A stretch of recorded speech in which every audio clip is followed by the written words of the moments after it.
Salut, c'est Eli, j'espère que tu vas bien. Aujourd'hui, je fais cet épisode pour te parler d'information, de journalisme et de comment bien s'informer. On vit dans une société où les fake news peuvent être relayées à une vitesse folle, où l'on est surexposé à un flux d'informations constant, et je voulais te donner quelques préconisations vis-à-vis de ce phénomène. Ce podcast n'est encore une fois que mon point de vue et n'a pas la prétention de mettre un ou plusieurs médias en avant. Je vais m'efforcer de traiter ce podcast un peu comme un journaliste, pour être le plus objectif possible, bien que l'objectivité parfaite n'existe pas. L'épisode d'aujourd'hui s'appelle donc Bien s'informer face au journalisme moderne, et tu vas comprendre dans quelques instants pourquoi.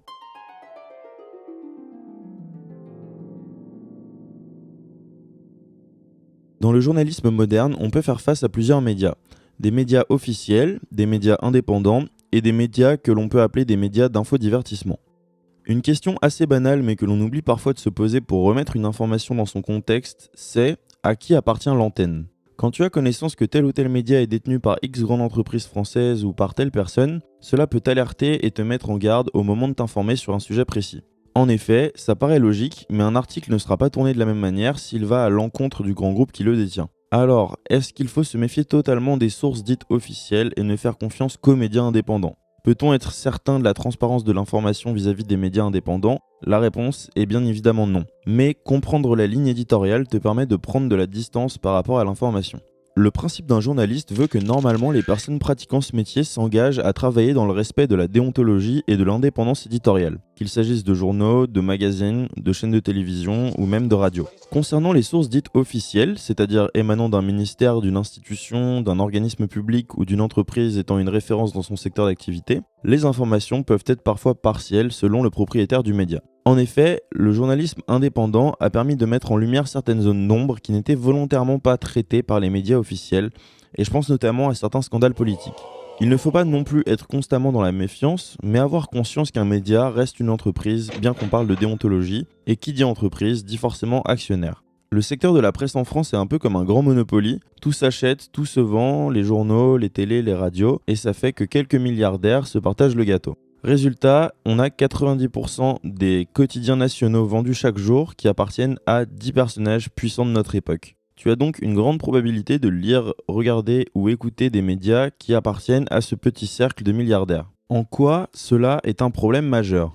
Est-ce que tu penses que c'est une bonne chose qu'une si grande part de la presse appartienne à quelques personnes richissimes faisant partie d'une caste de privilégiés ? Est-ce que c'est normal que les principaux médias de notre pays soient entre les mains d'entreprises de luxe, de BTP, de téléphonie ou de banquiers? Comment ces médias peuvent concilier la liberté de l'information et leurs intérêts privés ? Comment TF1, BFM, Libération, Le Monde ou d'autres médias peuvent-ils produire en toute indépendance des enquêtes sur le secteur de la téléphonie quand leurs propriétaires sont les patrons de Free, Bouygues ou SFR ? Comment les journalistes du Figaro peuvent-ils porter un regard critique sur la politique de défense de la France quand le propriétaire de leur journal vend des avions de chasse à l'État français ? Tu l'auras compris, cette petite classe de possédants et de détenteurs de médias constitue une communauté d'intérêts. Les détenteurs de ces grandes entreprises ont donc la possibilité d'acheter de l'influence. J'ai pas la prétention d'être journaliste et j'ai conscience que c'est une carrière qui peut être compliquée, mais selon moi, la question que doivent se poser les journalistes des grands médias de manière générale est « suis-je réellement journaliste ?» À mon sens, ce n'est pas le cas. Ce sont plus des employés salariés d'une entreprise qui ne peuvent pas aller à l'encontre de la ligne éditoriale de leur patron. À mon sens, être journaliste, c'est jouir d'une liberté totale. J'essaie de pas citer de nom pour rester le plus objectif possible afin de t'expliquer simplement l'engrenage et les rouages du journalisme moderne. C'est déjà arrivé que des journalistes soient destitués de leurs fonctions puisqu'ils ne rentraient pas dans les clous de la grande entreprise et de la ligne éditoriale qui détenait le média. L'autre gros problème que l'on rencontre avec un tel système de médias officiels, c'est aussi la proximité entre ces milliardaires et ces détenteurs de presse avec les hommes politiques. Peu importe l'impact réel de ces éventuelles pressions, le fait que ces riches patrons soient en situation de pouvoir abuser de leur position pour leur propre intérêt, c'est quelque chose qui existe. Cette simple suspicion du fait que l'information puisse être censurée ou retravaillée à travers le prisme des intérêts personnels d'une personne délégitime complètement le métier de journaliste. Beaucoup de gens ne vérifient pas les informations en les recoupant ou en ayant conscience de cela, et c'est utopiste de penser que les médias ne subissent pas de pression commerciale ou politique qui, d'ailleurs, impactent les informations proposées en bout de chaîne. Je vais pas rentrer dans les détails, mais comme je le disais, on a déjà vu des journalistes en poste se faire licencier ou déposséder de leurs fonctions pour des raisons politiques évidentes. Du coup, quand on peint un tel tableau, on en vient à se dire quelle solution reste-t-il pour s'informer sans tomber dans le prisme de pensée de tels ou tels intérêts. Lorsqu'on est journaliste, peut-on encore travailler en toute indépendance dans cette situation ? C'est quelque chose d'extrêmement pernicieux et de très dangereux. Le risque de ce schéma, c'est que les journalistes travaillant pour ces grands médias s'autocensurent car ils n'osent plus proposer des articles sur des sujets sensibles ou sur des sujets qu'ils savent problématiques pour le propriétaire de leurs médias.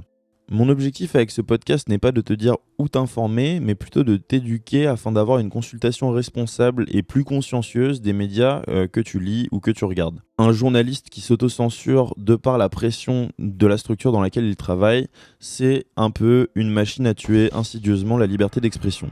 Pour parler un peu du journalisme indépendant, il faut avoir le même esprit critique, même si j'ai généralement moins de méfiance avec des médias indépendants, puisqu'ils, de leur terme qu'ils soient indépendants, n'appartiennent pas à une grande fortune ou à un politique en particulier.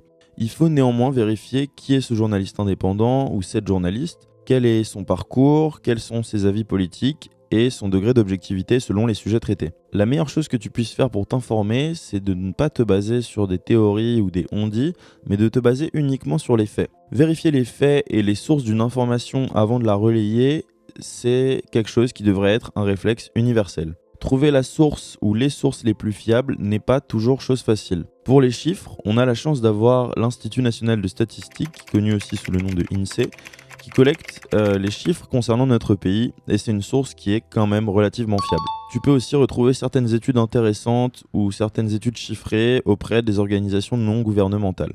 En fait, pour s'informer, il faut vraiment prendre le réflexe qu'aurait un journaliste. Il faut vérifier et croiser plusieurs sources avant de croire une information et de la diffuser sur les réseaux sociaux ou autour de soi.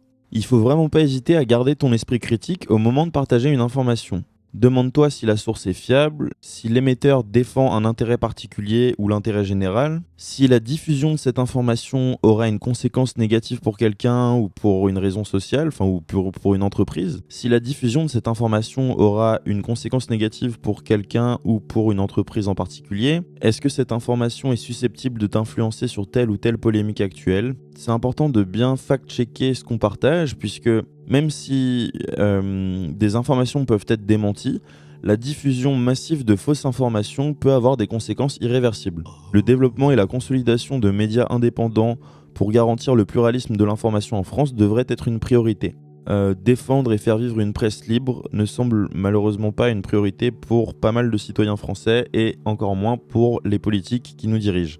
Après voilà, pour remettre les choses en perspective et dans leur contexte, en France, on n'est pas non plus les pires au monde. Il y a énormément encore de pays aujourd'hui où tu ne peux pas tenir un propos qui va à l'encontre du gouvernement ou des institutions en place.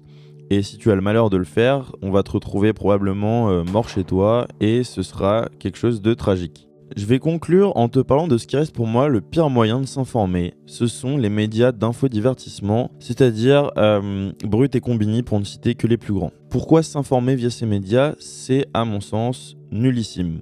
Pourquoi je pense que c'est ce qui est arrivé de pire au journalisme selon moi ? Déjà, je pense que l'information et le divertissement sont deux choses complètement incompatibles.